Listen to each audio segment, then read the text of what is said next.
لا استنى شويه، تعالى تعالى، راح فين راح فين؟ ما تقلبش، اصبر بقى شويه كده عشان ما تقعش في المشاكل، وعشان ما تجيش بعد كده تقول لي الحقني ده فيه مشكله، ده عندي حصل كذا، ده ضحكوا عليا بتاع.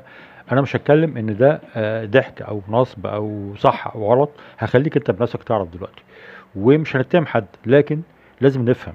ولما تفهم محدش هيقدر يضحك عليك بعد كده يعني خالص.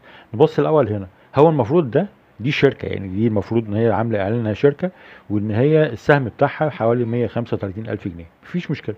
السهم ده بيقول ان هو انت بتكسب كل 5 شهور، طبعا يعني هنناقش الارقام دي دلوقتي، كل 5 شهور انت بتكسب، الشركه بتكسب من الموضوع دوت حوالي 102 الف جنيه كل 5 شهور، وانت لك منهم 71، هم لهم 31. طيب تمام زي الفل. ده بقى بيعمل ايه؟ ده بيرمي علف. طب انا مش شايف سمك اساسا خالص، المفروض انت بترمي علف ان في سمك، مش انت بتسمد الميه. مفيش اي سمك، انا هوريك دلوقتي السمك بيبقى شكله اهو، اللي انت شايفه ده السمك.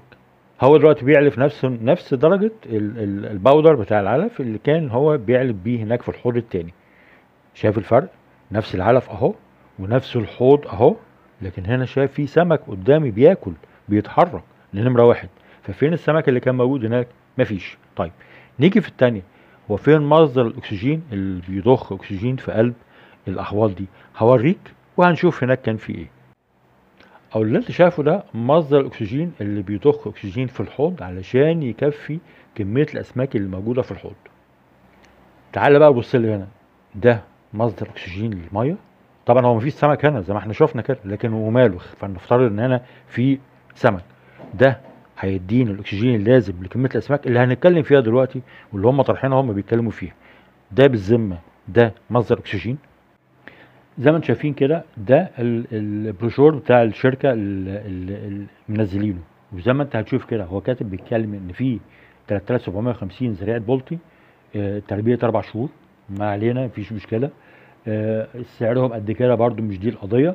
لكن اشمعنى 3750؟ ايه الدقه دي قوي يعني؟ ليه مش 4000؟ ما علينا. وبيتكلم ان في 2000 زريعه بوري تحضين 4 شهور، او تربيه 4 شهور. اولا نمره واحد كده، مفيش حاجه اسمها ان انا انزل زريعه بوري حاجه اسمها 4 شهور، لازم يكون متحضن وعدى عليه سنه. بيبقى في حاجه اسمها بايت، او بايت. البايت ده مش 4 شهور، لان علشان انا اطلع انتاج من حوض، ولازم يكون على فكرة طيني، لكن مش ده، خلينا بنتكلم في الأعداد، لكن مش ده خالص اللي اتحط فيه ال2000 ولا ال1000 ولا ال500. لكن بنتكلم ان هو دلوقتي بيتكلم ان حاطط فيه 2000 ومتحط تربية 4 شهور. لا طبعا مش كده خالص، ده لازم يكون عدى عليه أكتر من سنة علشان يبقى